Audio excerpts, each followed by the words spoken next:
Hello, insatiable listeners. Well, we just finished another rich podcasting season where we looked at the various angles of inconsistency.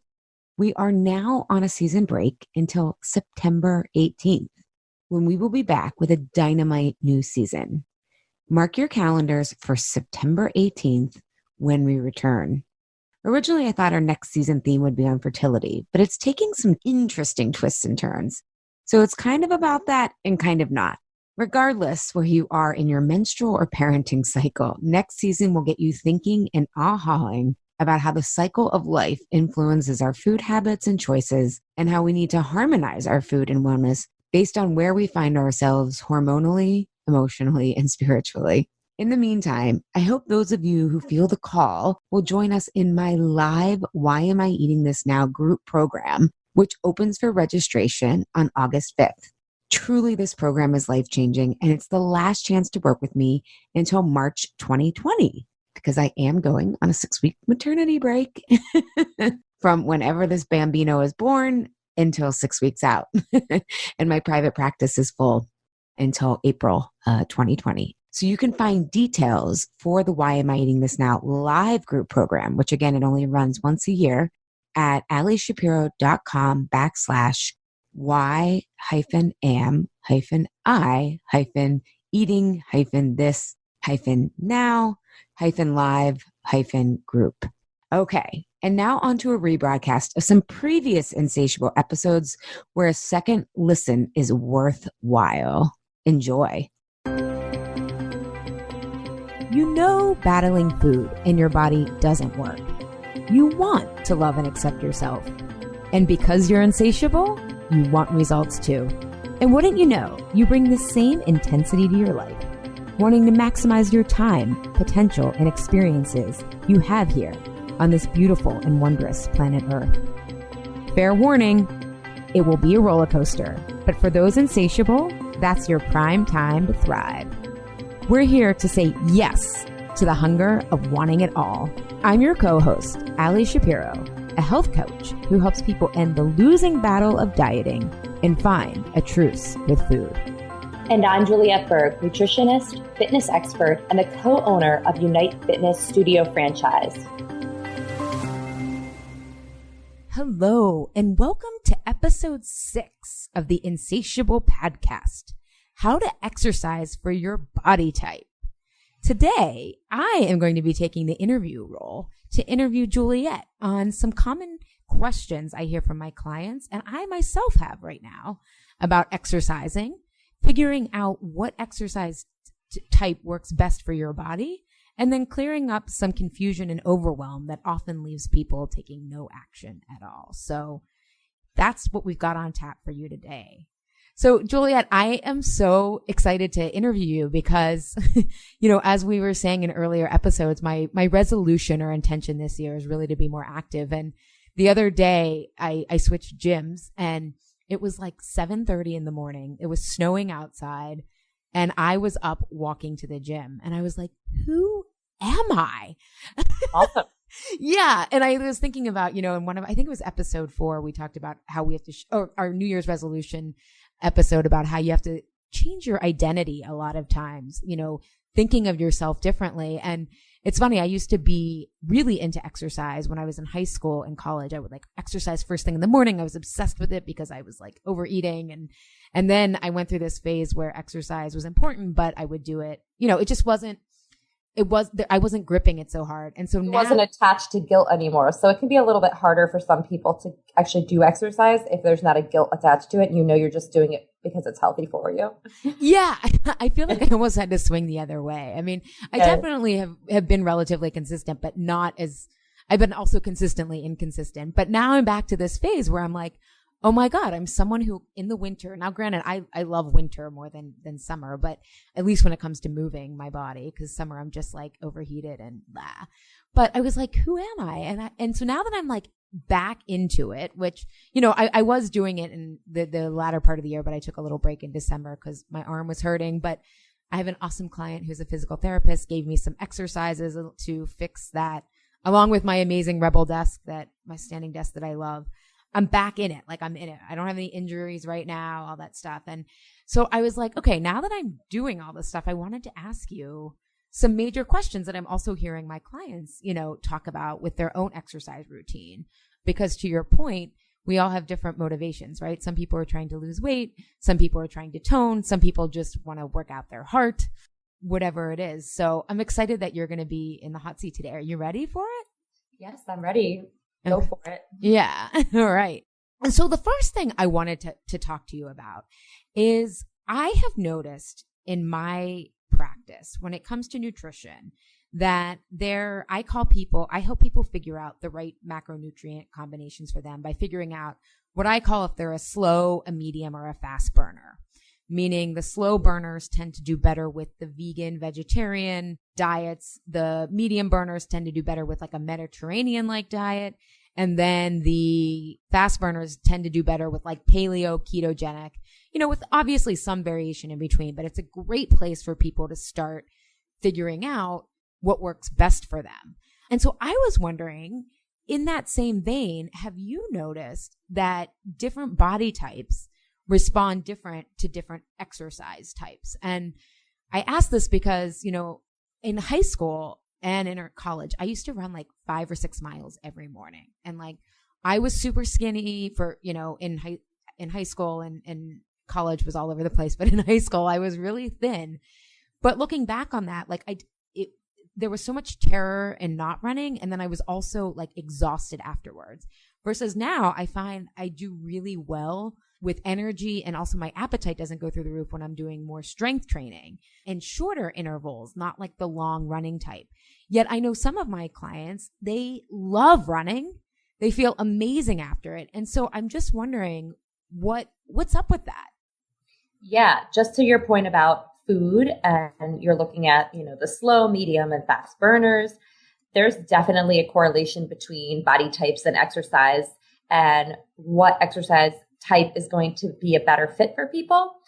And we can actually kind of equate it to the slow, medium, and fast burners. So, in the fitness world, we like to talk about the endomorph, mesomorph, and ectomorph body types. And the endomorph body type is usually a heavier set, higher body fat. They have more propensity towards weight gain and holding on and storing weight.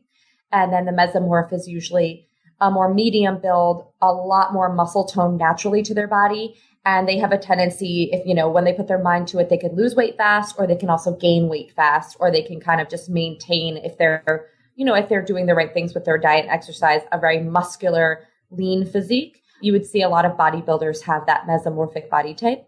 And then the ectomorph is, think about your marathon runner, those who are naturally on the much more thinner side. Doesn't necessarily mean they're lean, meaning they don't necessarily have a ton of muscle tone, but they're very thin and they can do, a lot of endurance work and all of that. So, and then I think I was talking to you about this earlier before we started the podcast, Allie, that the whole endo, meso, ectomorph correlates a lot to different cultures too.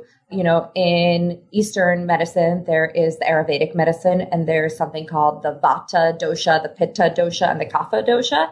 And if you think about the body types that they're describing, they're pretty much exactly on point with what I was saying in Western culture with the endo, meso, and ecto. We're going to throw out a lot of words today, and take it with a grain of salt to an extent.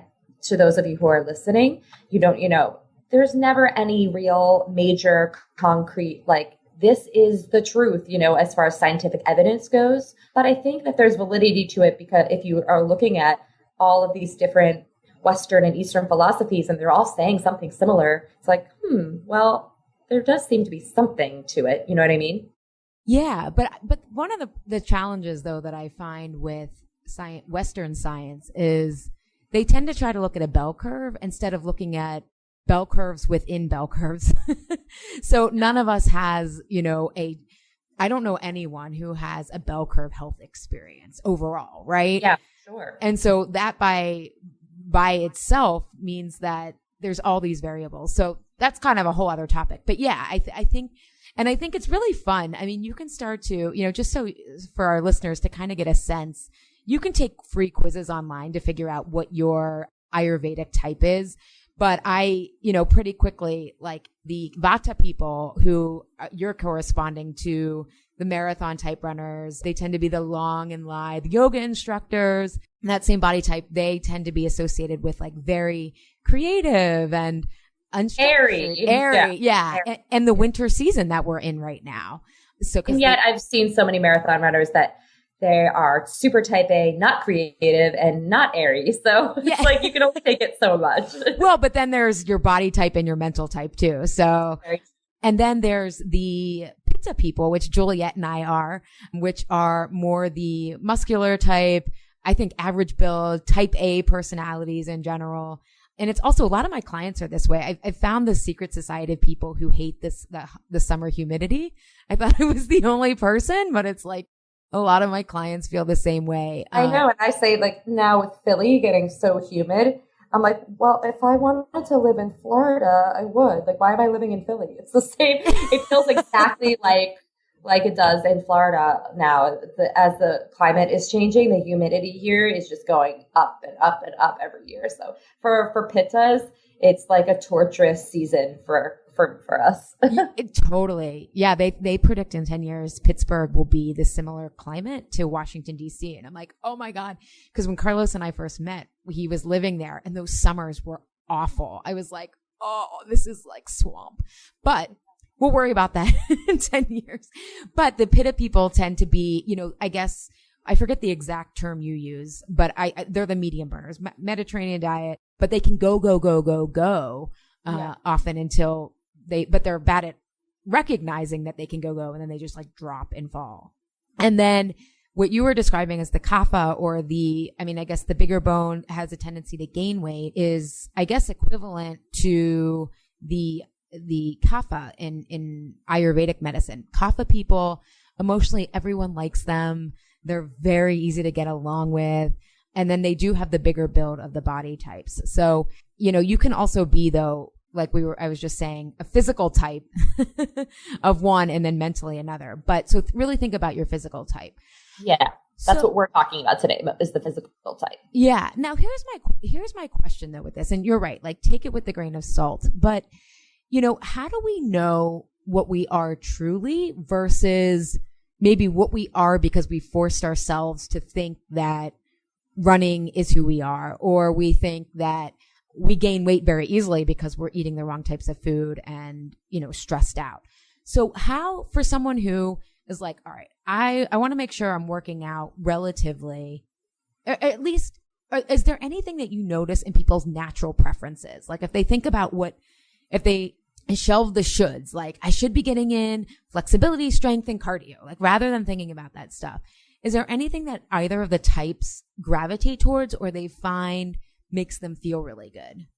Yeah, that's a great question. Well, I typically will really interview a client and will ask them to kind of date back further into their, late teens, early adulthood to kind of see what their body type was like then. Because you were asking about, if they've changed their body type for doing a certain kind of exercise, but we all have a propensity towards something and we kind of have an all knowing of what that is. So I've always known since I was younger that I have a propensity towards being more muscular. Even when, I was much younger in my teens, I was like, my leg muscles are way bigger than everybody else's, like you just kind of know that. Or, if you're really thin and you were always underweight growing up, so you kind of know those things, I think, earlier on. And then a lot of times I'll have clients who will say to me things like, I hate running, but I make myself do it because it works. And that's my indicator of like, you're not a runner. You know what I mean? If you hate running, it's not, so don't, and they're the ones who are getting shin splints all the time and Achilles tendonitis. And I'm like, your body is telling you something.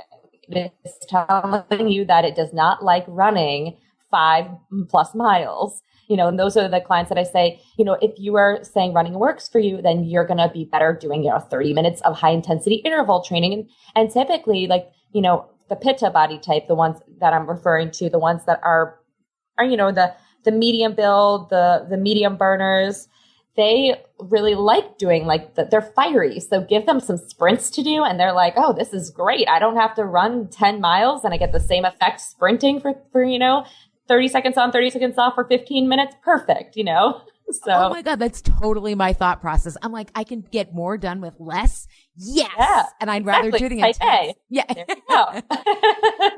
You brought up such an interesting point about they're saying, well, this works for me. And I have found that people it all depends on what you're measuring. To your point, they're getting injured. So what are they measuring that they think it's working? And this is very common. I mean, this is what I work on with my clients. Are we measuring, right? If we're not going to measure the scale, what is better to measure for you with your goals? Yeah.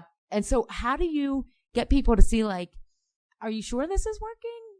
So I'm measuring. So obviously if they're getting injured, then that's like, okay, I don't care how much this is working. If you've lost a pound on the scale, then we're changing this, right? Because you're not going to be able to sustain this, and injury is a horrible thing. So then that's the clear way of saying, okay, this is not working for you. The other thing that's even bigger than that, I think the first place to start is, are you enjoying what you're doing in some capacity? And if they're not enjoying it, then it's not worth doing, because really to have a sustainable exercise routine, and it can change as you go.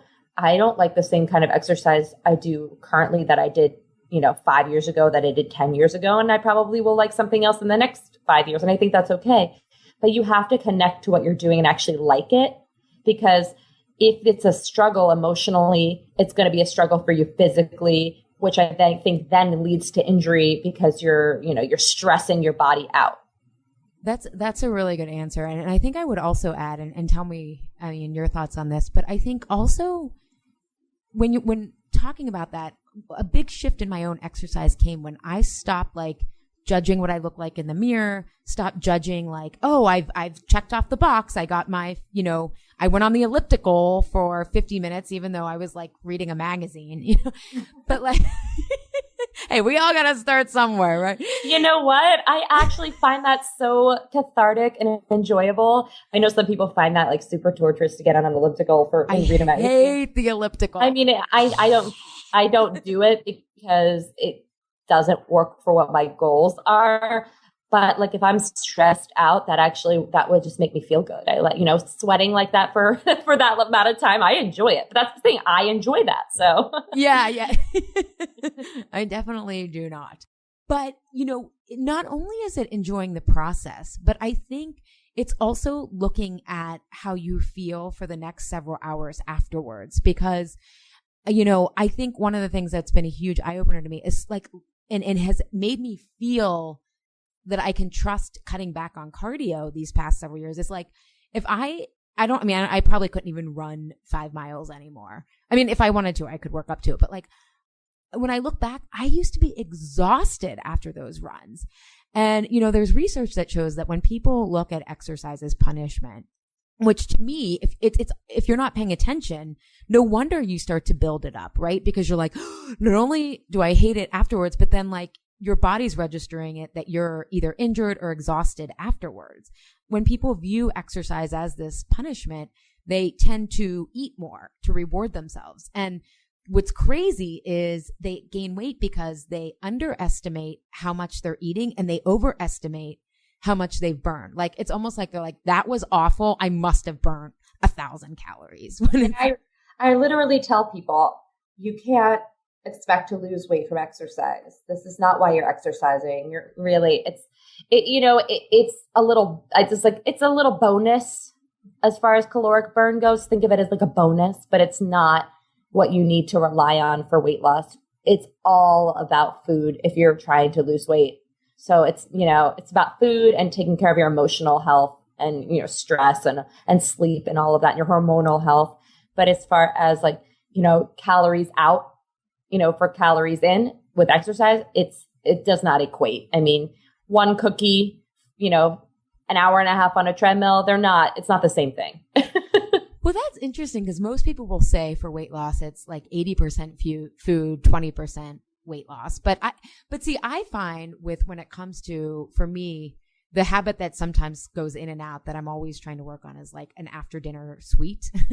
And I find that exercise, it recharges me in a way that I don't need that. So it's not so much, oh, what can I eat, but it's what it eliminates in my life. That's good. Then that means that you're probably doing the right amount or the right type, because as you were saying, when somebody is not doing that and they're using exercise for punishment and then they're rewarding themselves with food, then it actually causes them to be eating more at night because, well, for a multitude of reasons, one being that they're just thinking, oh, I burned a lot of calories today, so I can afford to do this. Another one just being that they're stressed and their body's tired and they just start craving things. Yeah, for sure. Yeah, when you really get to be able to see it with a certain lens, you see that our biology is telling a story, right? Like, and our emotions are telling the story of our biology. They're totally connected. So let's go back to this concept of different body types. So if someone's goals, I know you just said, but if someone's health goals are weight loss, what would you recommend? I mean, first, knowing that people need to start with what they like, but what you like, for example, cardio intervals, right? Which is important for, I would imagine, all types. We'll get to that. But something like interval training, right? Unite does interval training. Bar Method does interval training, right? So, or do they? It depends on how you're describing interval training, what you mean by that. I mean, I would say that interval training is, bringing your cardiovascular system way up, your heart rate really high and then dropping it down and then, back up and back down again. So there's usually some sort of HIIT training, like high intensity training going along with that. So like yoga, bar, they're much more, heart rate is much lower the whole time. It's a little bit more steady state training. Okay, so that's good to know. So then maybe what we can do that I think would be really helpful for people listening is let's, for the different types, what you recommend and then what that looks like when they're going to the JCC or the YMCA or they have Class Pass or if they go to Unite, I guess they have that all taken care of for them, like the thought process or yeah. So if you're in Philly or in Jersey are you guys online? Aren't you coming online? We do have a virtual boot camp so people can do their workouts anywhere. And then, we're expanding now nationally, but yeah, people can do it online as well. Okay, cool. So let's start with what I think Kapha is an easier Kapha rather than what was it, ectomorph or slow burner. Yeah. Those are the people who are naturally lean, are they taller or does it matter? So the Vata we'll talk about. Oh yes, I'm sorry. So Vata, also ectomorph. They're the naturally lean, I hate to use the word wafy. It doesn't sound good, but that's the word that came to my mind, Well, it kind of is, but our culture makes that puts a value on that. So it feels like, but it's people that I think most people would be like, oh, if I just look like them. Yes. And I think that, so it's so interesting because I'll have clients who say, I want that yoga body type, that long, lean muscle body type. So they start doing they do the exercises that they would see that body type in. They do the Pilates and the yoga and they're like, nothing is changing. I look the same. And I'm like, because it's not the workout that's doing that. They already had the propensity to that body type. And that's a good workout for them because it feels good for them and it worked. You know what I mean? It was already there. Yeah, it's a good fit for them because it's already, but then also sometimes we need to do what's not, oh, well, I'm getting off on a tangent. But so those type of people, like if the long lean, they excel at marathon training, triathlete, or I would say half marathon training, whatever. What would you recommend for them if their goals are weight loss and toning? Not anything not that they're not in a training for a race and peak performance. They want to lose weight or tone. What would you recommend from a 7-day? I mean, not that they should exercise 7 days a week, but what would their average week look like? I would say that typically somebody like that isn't necessarily looking for a lot of weight loss, but what I see a lot is a person who's skinny fat, meaning that they look very, very thin, but their body fat percentage is actually on the higher side, meaning that their muscle tone isn't of great quality. So for somebody like that, I would say that they should incorporate 2 to 3 days a week of at least 30 minutes of strength training so that they can get their muscle mass up, which will help then to decrease their body fat. So the little pooch that they have in their belly, the flabby arms, this is small things that they're complaining about, even though, if you see them in their clothes, to you and I, we'd be like, oh my God, they have that ideal model type, but that's what I would say for somebody who's looking to have a better physique with that body type, definitely needs to incorporate is 2 to 3 days of strength training. And that's, just picking up some weights and just doing some upper body work, some lower body work, nothing that intense, but just that little bit will really help them. Okay. And by not intense, do you mean like 3-pound weights? Or, if they can lift up 10, is it just all relative to what their current strength is? Yeah, I think that they could get away with doing lighter weights at higher reps.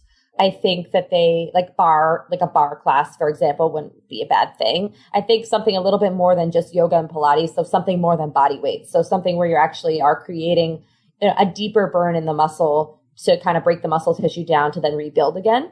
Or they could pick up like moderate weights. I don't think they need to be doing anything like powerlifting or anything super heavy, but something that at least they're feeling like the muscles are going to exhaustion.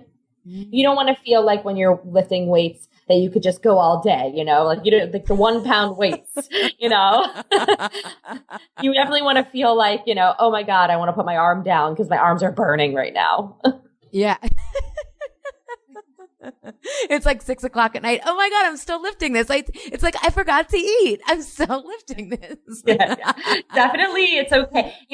I think here, I don't know if you have this question on your list, but it's a question that I get all the time, which is like, will I bulk up from lifting weights? I don't want to get bulky. A lot of women are really, really concerned with that. And the answer to that is no, you will not get bulky. It takes a lot for a woman to gain muscle because we don't have as much testosterone as a man does. And also, if you really, are trying to gain lean mass, somebody who's doing like a figure competition or bodybuilding, you have to eat a lot to do that. And you have to do a lot of volume training and heavier weightlifting. Most of us don't have the time of day to do that. So it does, that's not something I ever see people doing unless they're doing that because they're trying to get bulkier. You know what I mean? Yeah. Yeah. Do you find like spinning classes, people ask me that, will putting this heavy resistance on the bike make my legs bulk up? And it does not. So yeah, no, I hear that a lot for sure. Okay. So the Vata Thin Marathon-esque live yoga body, 2 to 3 times a week of weights. And then what about cardio and flexibility and toning?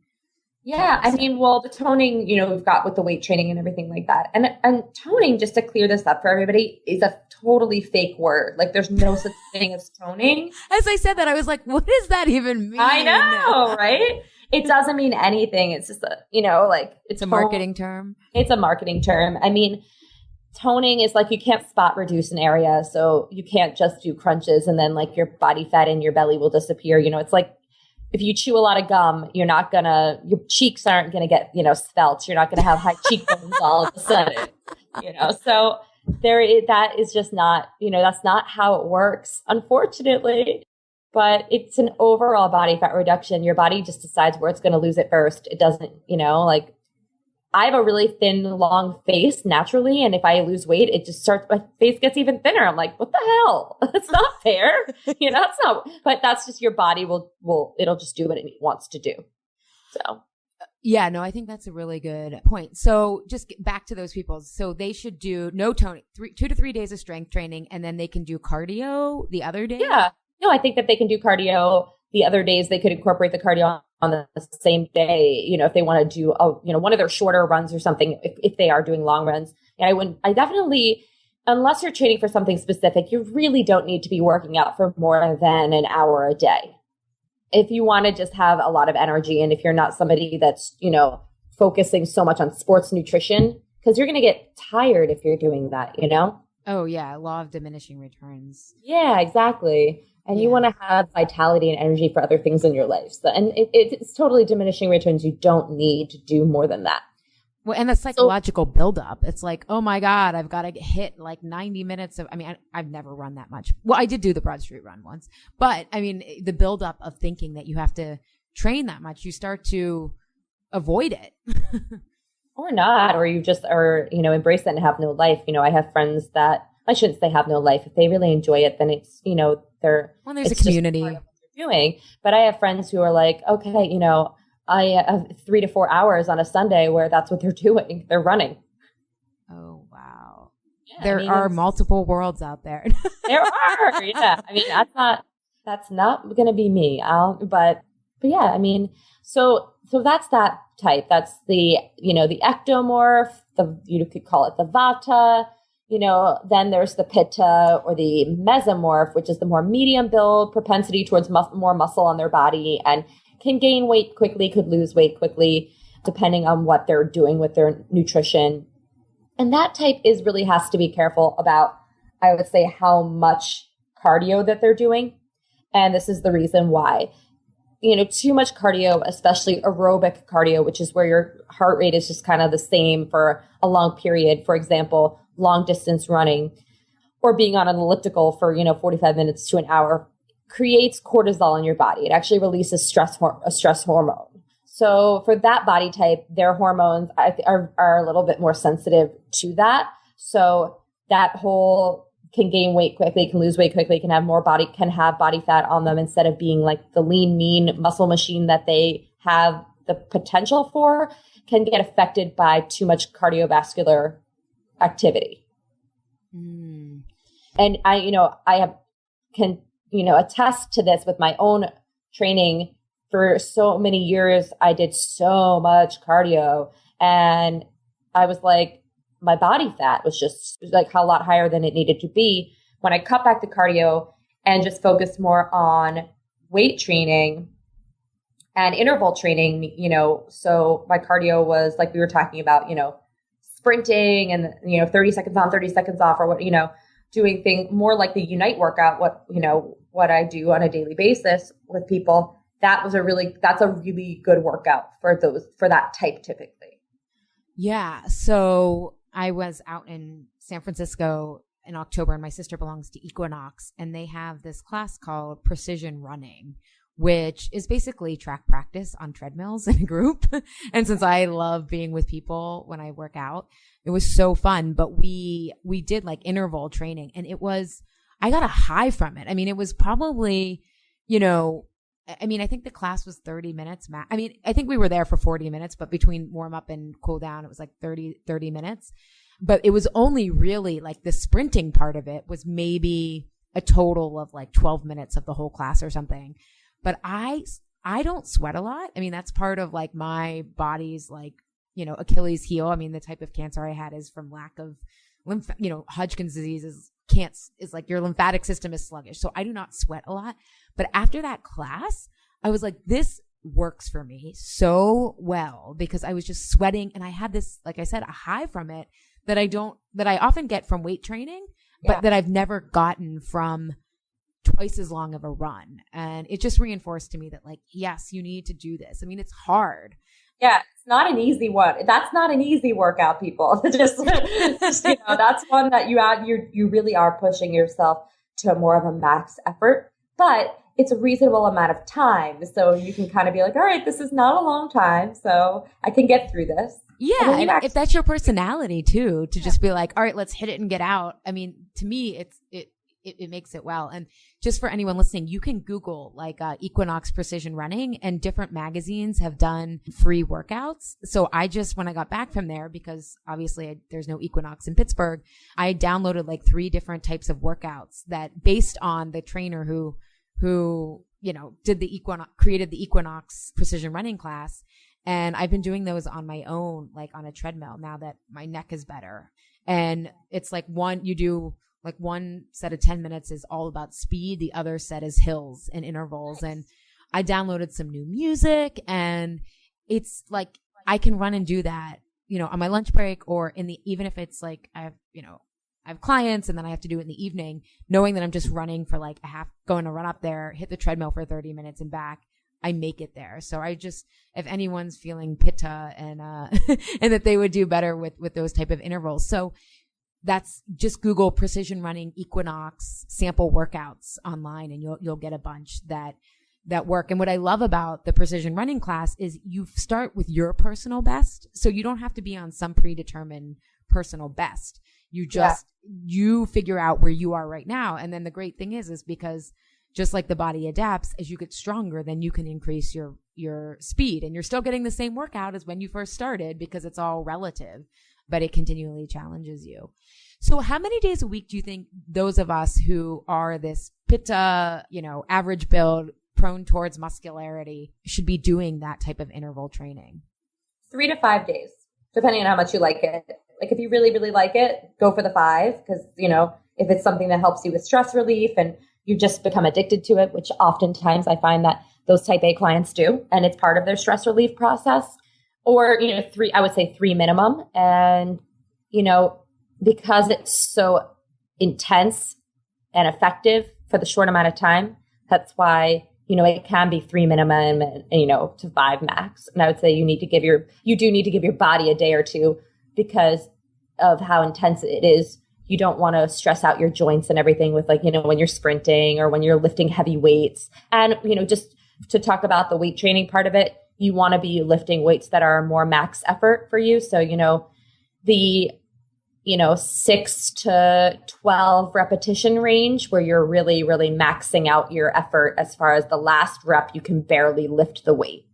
Interesting. So should you be doing then weights the same day you do the high interval? How many days a week should you be doing weights? I would say the same amount, 3 to 5.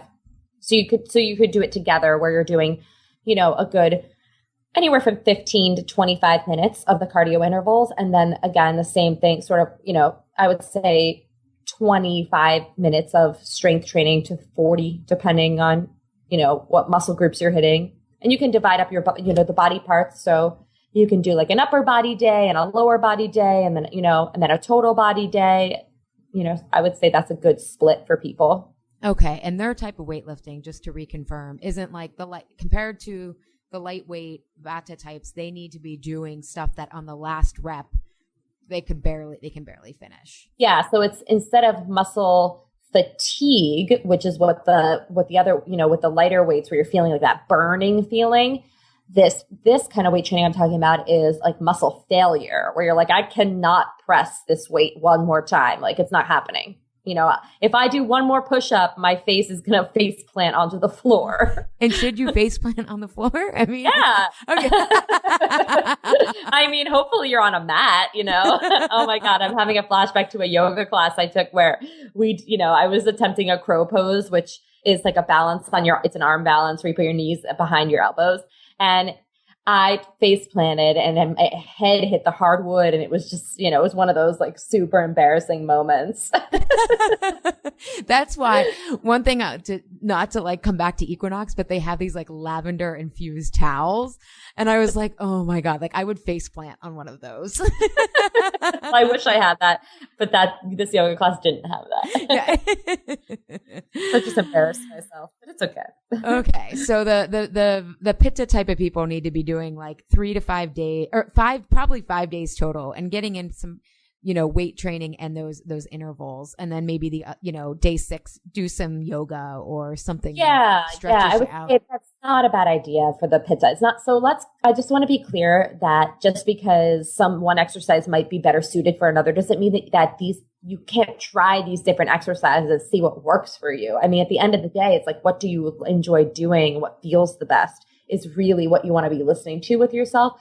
And for pitta, I think that the pitta types often stray away from yoga and Pilates and the slower, more breath work, type of exercises, because they're a lot of times going, can't stop moving, can't stop thinking. And so that kind of those kinds of exercise work slows you down is not a bad idea to throw in there, 1 or 2 times a week for mental and emotional relief. Yeah. No, for sure. Oh my God. Well, I find too, a lot of my clients, they will,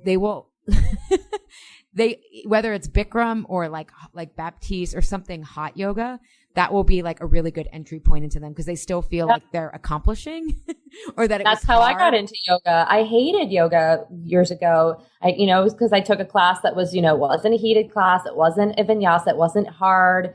It was just really about the meditative part of it and and the practice and the breath. And I was like, this is so slow and awful. I can't stand this. And then it wasn't until, about 7 years ago when I was introduced to power yoga, hot yoga. And, it's just like, holy shit, this is hard. I'm sweating more than I've ever sweat in my life. It's like, you think, oh, I'm getting something out of this, but that was an entry point for me to actually understand how amazing yoga is. But yeah, so for those of you who are like, I don't like yoga, it's so slow, it's not hard, try a power yoga class in a heated room. It's not, 105 like Bikram. It's usually about 90 degrees, but it's, it's just enough where you just start sweating your face off. So. Well, and I remember when I was working with you, because Juliet, people, even though we've mentioned that you're at Unite and you're the fitness and nutrition director there and vice president, and also teach at Flywheel, you're also a certified yoga teacher, and you were my yoga teacher for a while. And I remember you really helping me with alignment, and I was like, it wasn't until I really started focusing on my core, like the internal focus on my core and the alignment, that I was like, this is fucking hard. It's so, because I was overcompensating with my flexibility.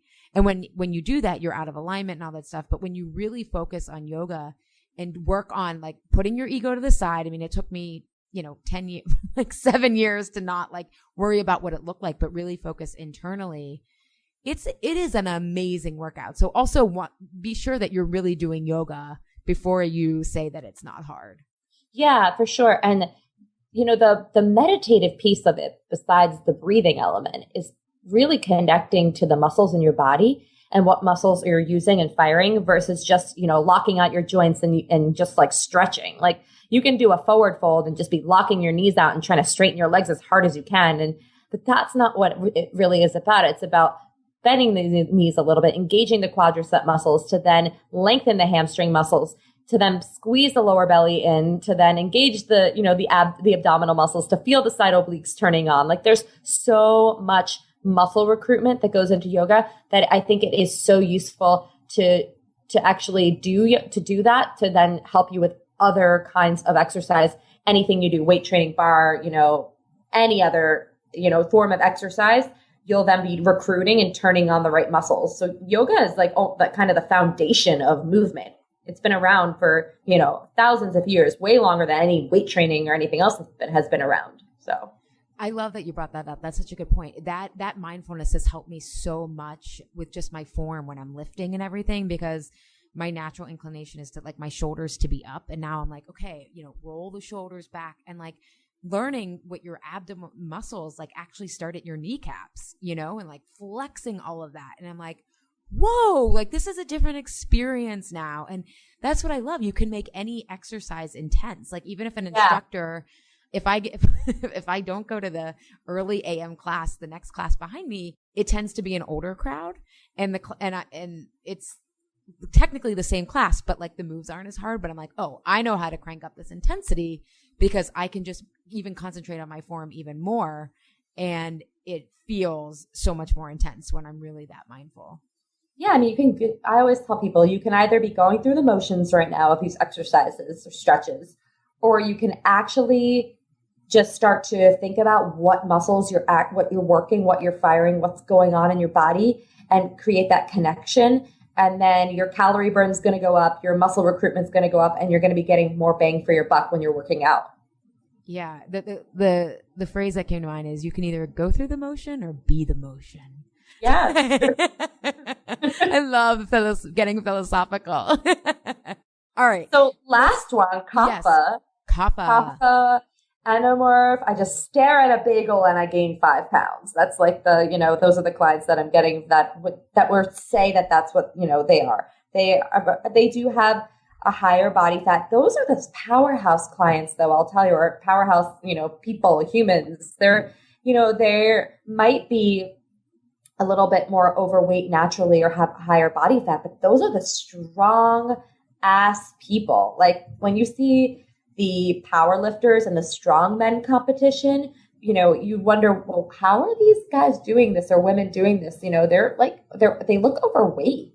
Well, that's your body type is more of that is that. But as far as their power and their strength, they're extremely powerful and strong. So Well, I and would say, is that the more curvy women too, where they just look very sexy? And I mean, we see this in the I guess they're calling them plus size models now. I mean, to me, they're just normal size, but plus size is 8, I think. I mean, how do you know? sad. I know, I know. I mean, things are changing for sure. But I've noticed as like now that I'm really comfortable with my own body, I find those women with curves like genuinely very beautiful. Not like just saying that as a mantra, but like really being like, wow, like they just look so embodied in a way.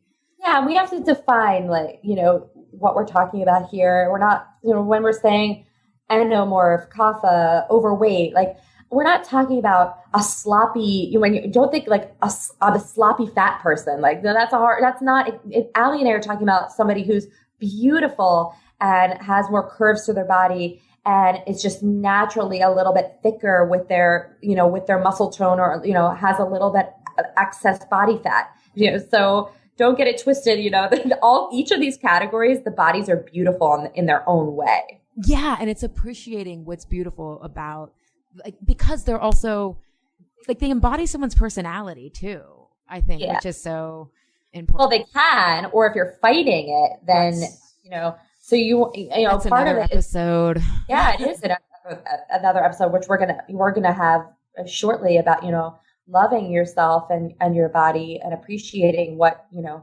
were born with. But, you can only fight so much. And this is that kapha type, somebody who's like, I've been fighting my weight my whole life. And it's like, I love when I can get a client who's just like, this is me. I'm beautiful. I'm healthy. And you can be healthy at different sizes. So the measure of health is not necessarily like one look to another look, I'm so glad you said that because one of the things I wanted to add when we were talking about the Vata type, because everyone's like, oh, I wish I looked like that. What's interesting about the research shows that they they're calling them tophies. Not that everyone who's thin is fat on the inside, but people who they call them thin on the outside, fat on the inside, tophies. When they get to be older, they have twice the mortality rate as other people because because they quote unquote never had to pay attention just because it didn't show up in their weight. They don't necessarily eat as well. And so, yeah, that's my mom. My mom has always been so thin and she never needed to care about her food, other than for health. But she, as far as there wasn't an imminent reason for her to be eating better for weight loss. And now my mom, is pre-diabetic and high cholesterol. And it's just, all these things are happening to her in her middle age now. Yeah. And so people think like, oh, they don't have to care, but it's, I mean, this is something that was really important in my own healing my relationship with food is like, yeah. All right. So I've had some shitty health things happen, but they've made me more aware that food is medicine and I've had to do the work and have them, to figure this out. I wouldn't have chosen it, but here's what I'm going to do with it. So I just want to put that there because it's so important. And there's even some research. I remember being at nutrition school and was it Barry Sears? Who was it that came in and talked about how in some research, people who are 30 pounds overweight, quote unquote, according to the BMI scale, actually have higher longevity rates. And they hypothesize because your fat, stores toxins. When you're really thin, your body is just like processing those day in and day out. Versus if you have some extra weight, your body doesn't actually have to be exposed to them. Now, some people will say that's bunk. Other people, I mean, look, I'm starting to become a little question of like any research that is the final answer. Like I just don't believe that. So, but let's get to the kapha and how they should work out. I want to make sure that they back to that. So I think the kapha, a lot of times I see them relish in the fact that they are strong and it's really exciting to them. So I will see a lot of kapha body types doing more CrossFit style exercising where it's not even as cardio based. It's more, heavy weight training and deadlifting and squatting. And, obviously you have to start where you are and, be coached on these things properly. But because they just are naturally stronger in their body, that, the fact that they can lift heavier weights than the average person off the bat without even trying can be very, very empowering for them. So I think there's that they could try. I also do, but I think that you need to have some aerobic training with it, not the high intensity interval training, like sprinting on a treadmill. Oftentimes their joints are not that equipped to handling that. And it can lead to like shin splints and knee pain and ankle pain. So I think more aerobic style, like, walking, speed walking on a treadmill or outside, or the elliptical for 30 minutes. You really don't need to be doing more than that. You're getting diminishing returns with cardio unless you're training specifically to have endurance. You don't need to be doing more than like 30, 40 minutes.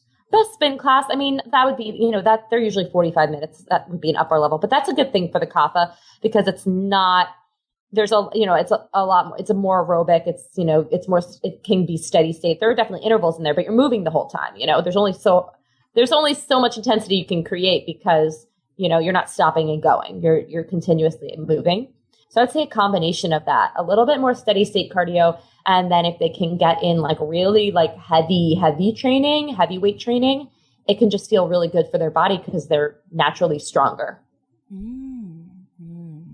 And yeah, I'm almost wondering, I mean, granted, I love hip hop dance classes, but would they do well with like Zumba? And I'm thinking especially like places where they can get into their body and appreciate how it moves.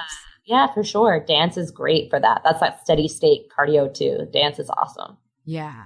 Oh my God. I remember going to hip hop with you at Koresh in Philly and you were so good. I was like, oh my God, Juliet is totally from New York City and totally cooler than me.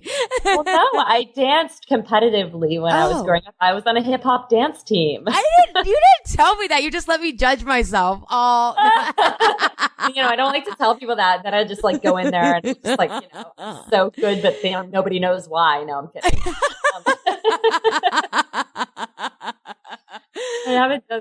I haven't done that in a long time. Oh my God, I loved it. I had to stop going though because it was like we went at 8:00 at night and I couldn't sleep. Like it kept me up too much. Definitely pumps you up when you do that kind of stuff. All right, so with the kapha, they need to be doing more heavyweight training, like that makes them feel really strong. Like how many days a week? For the kapha, I would say like 2 to 3. Okay, and then the steady state cardio. I would say for the kapha that they need to be exercising like 5 days to 6 days per week. Yeah. Like consistent exercise, like, of the cardio training, even the days that they're not weight training to make sure that they're getting in cardio and moving their body. So I would say, they're the 5 to 6 day per weeker exercisers. Yeah. And I just want to I thought of a great client story here because you were emphasized on doing something you love and how important that is. And I had a client who hadn't been working out for a while and had some injuries and some arthritis and inflammation that we were working on, getting out, healing her gut, healing her blood sugar. And she was like, whenever I do like what I think I should do, I hurt a lot. But then she was at her family had a surprise party for her the one night and she loves to dance and she danced all night at her party. And I was like, were you hurt the next day? And she's like, not at all. And I'm like, then do that more often. Like I do believe there's something about, to your point, when you're injuring yourself, it's not the right fit. And she was like, no, I can't believe it. My feet don't hurt. Nothing hurt. That's amazing that I was on my feet dancing for 4 hours. And the next day I felt amazing. And so, I love that you've emphasized, and I just want to repeat it as the episode ends, that we're giving you some guidelines if your goals are weight loss and general health. But to your point, like, do what you love, because would you say the most important thing, Juliet, is consistency? Like, no matter what you do.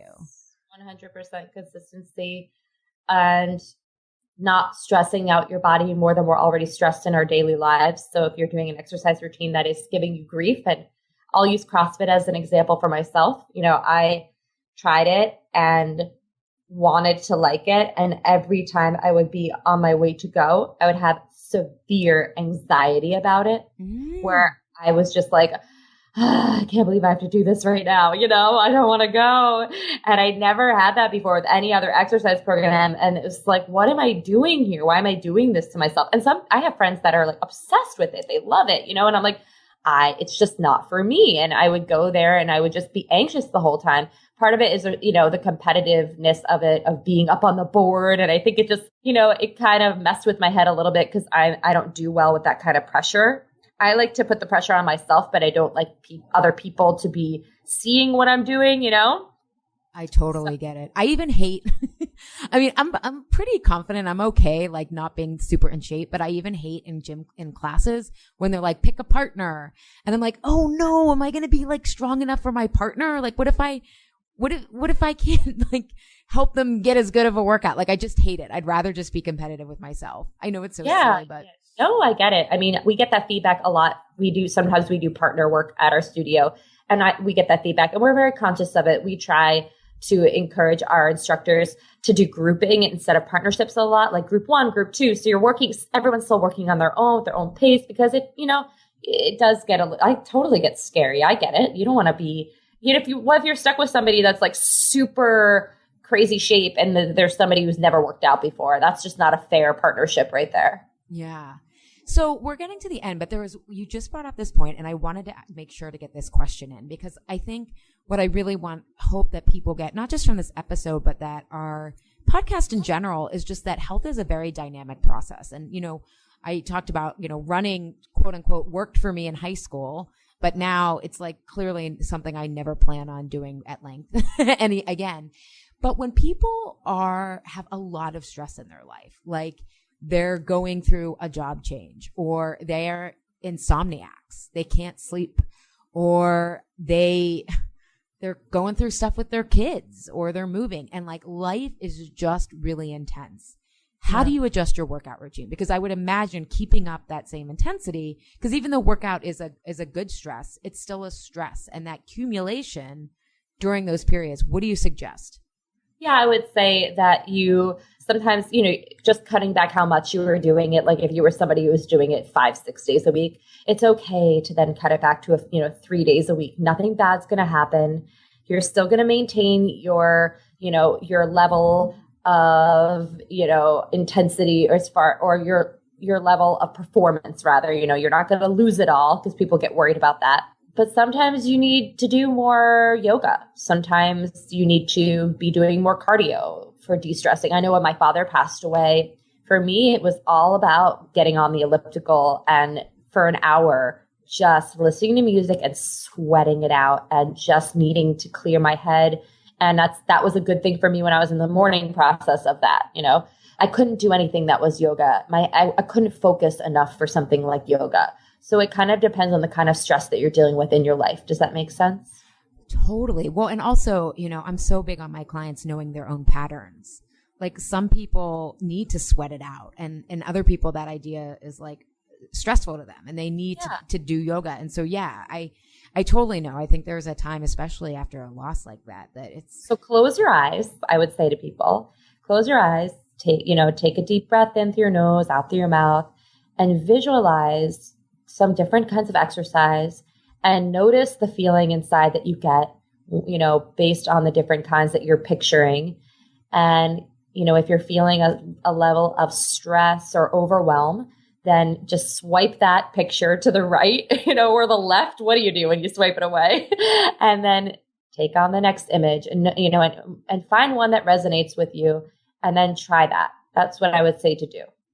I love that you said that because I was just in a session with a client and we were talking about, she hadn't worked out since training for a triathlon. And, she was like, when I was training for the triathlon, like, I just was like, oh, I just want to cross train. And she didn't because she was, in this training plan. But I was like, see, you knew then what you really liked. It's just a matter of, again, the permission. And I hope that today, by talking about the different body types, these are not set in stone, but it plants the seed that like, whoa, like I have to work out according to where I am in my life and what my body really likes versus this generic template that because my neighbor's doing it or because this person on Instagram is doing it, that's what's right for me. And really, to your point, tap that exercise you just gave them is wonderful. Like listen to that intuitive response and trust it. And as long as you're consistent, you're not going to, a lot of people don't do that because they fear, oh my God, then I'm going to eat everything and then I'm going to gain weight. But it's like, no, the only way to get out of that pattern is to do it and see that that's not what happens. Mm-hmm. So thank you, Juliet. This was so informative. I am so excited I have not been doing my intervals this year yet, but I'm so excited to get back to doing that now that I know that I'm on the, that it makes sense and that, it's just good to know. And also to max out my weights a little bit more because I still have some in me when I've been taking my classes. So thank you so much, everyone. Again, this was episode 6 on figuring out how to exercise for your body type. And Juliet, do you want to wrap us up here? Yeah, we have so much great content coming, everybody. And, it's just the beginning. We would love if you could leave us a review on iTunes. It would mean a lot to us. And stay connected with us if you can on social media, or you can email us with your questions. So I'm at Juliet Unite on both Instagram and Twitter. You can find Allie at Allie M. Shapiro. She's also on Instagram and Twitter. And then AllieShapiro.com is where you can find other resources, and JulietBerg.com as well. So we hope to hear from you guys. If you have any questions, we are happy to answer them and connect. Yes, and remember, new episodes drop every Wednesday on Hump Motivation Day. Thanks for being here. See you next time. Thank you so much for listening to the Insatiable Podcast. We hope you enjoyed today's episode. You can connect with us on social media. Follow me on Twitter and Instagram at Juliet Unite, and Allie at Allie M. Shapiro. M stands for Marie. Please feel free to also email us any questions. We would love to hear from all our listeners. You can reach us at Allie at AllieShapiro.com and Juliet at UniteFitness.com. We'll see you next time.